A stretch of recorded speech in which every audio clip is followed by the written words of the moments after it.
الرحمن الرحيم اقرأ باسم ربك الذي خلق. From America. It's a strange series of coincidences that brings this interview about. Last night, I returned home from a meeting and I get a message. The message was from a Dr. Kadwa who had been on a QE2 cruise from Bombay returning to Durban. And this Dr. Kadwa leaves a message that I must make a point of meeting a brother from America who is on the ship, QE2, a brother by the name of Suleiman Savage. And I get another phone call in the morning from Mr. Banker, the Secretary of the Islamic Propagation Center, telling me that I should be there at the terminal by 8 o'clock because Brother Suleiman will be expecting me there. So I make a beeline for the terminal and I reach there before time and I'm making an effort to get onto the ship. But without a pass, no hope. But I said, let me try. So I go up to the gangway and I speak to the officer in charge. I said, you know, I have a friend on ship by the name of Mr. Suleiman Savage. He is on the 5th deck and I would like to meet him. And this officer so kindly is trying to climb up the steps. But while he's climbing up the steps to go onto the ship, I see from the ship side the Dr. Kadwa coming along with beaming face, and he gives his hands to me and he whispers to me in the vernacular, that is in Gujarati. He said, look, you just follow me, and if everything is all right, inshallah, we'll be able to get you onto the ship without a pass. And I started walking with him, and there I was, on board ship the QE2, without any appointments, without any passes, and Brother Suleiman, I meet him and I bring him to the office, and now we are trying to have an interview with him. So, Brother Suleiman, yes. I say we welcome you for this very brief visit to our country, South Africa, Shukran. Durban most especially. Thanks very much. Very, very welcome, and now we would like you to tell us something about yourself. We are interested in you. MashaAllah. Well, I think I should tell you the history of how really Allah guided me to Islam. MashaAllah. Since this might interest many of the Muslims. Inshallah, inshallah. And many people have asked me who it was that brought you to Islam, and I had to answer all of them that it was Allah, who was Jabbar and Rashid. Because he used many instruments, yes. Not only one instrument, and really all praises to Allah. So in a way I saw my guidance to Islam directly attributed to my Lord. Subhanallah. Subhanallah. But my own history goes as follows, you know. Right. I was born in the United States, and my parents were both scientists. My father was the chairman of the Yale Statistics Department. Right. But they had no iman whatsoever, so no faith whatsoever. So I grew up never having read the Bible, never having read the Old Testament or the New Testament. Right.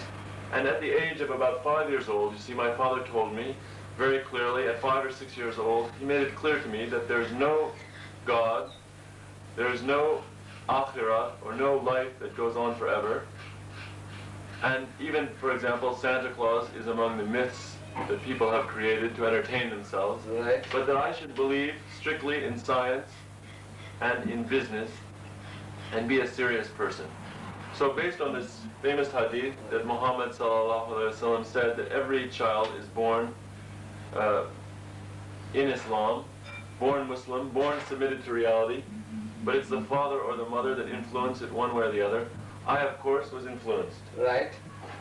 And I followed in my father's footsteps for many years as what may be labeled as an atheist. Uh-huh.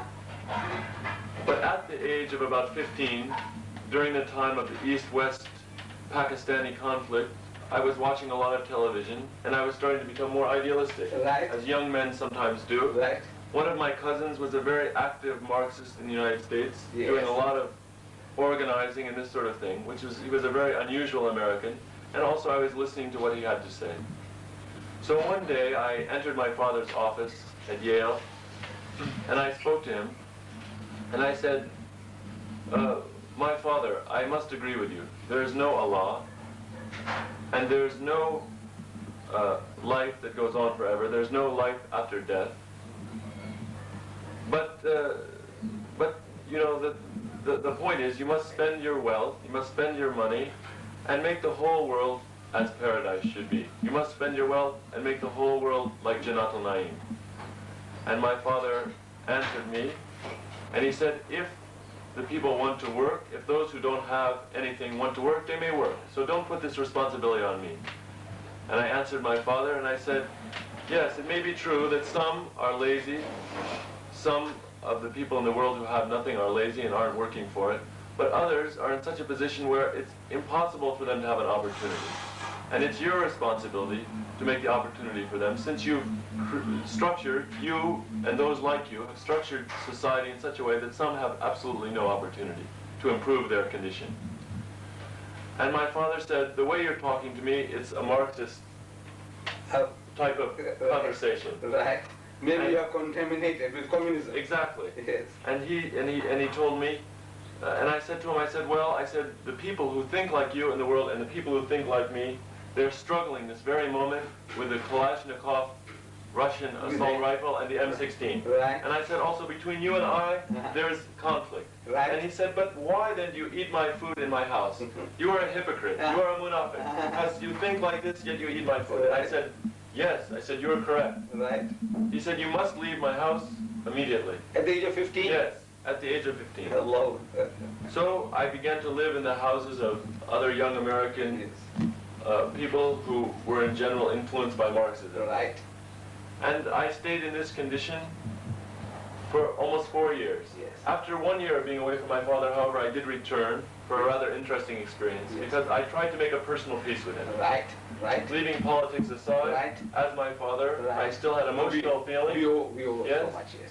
So I went to him and I spoke with him, but in the middle of the conversation, as I spoke to him alone in his bedroom, Right. as he was standing in front of me, he said, "Oh my God," and he fell dead like a tree. Backward. No, to the side. Yes. With the words, "Oh my God," he fell like a tree that's been cut at the base. And his whole life. Right. However, as an atheist myself, I accepted it as Right. coincidence Right.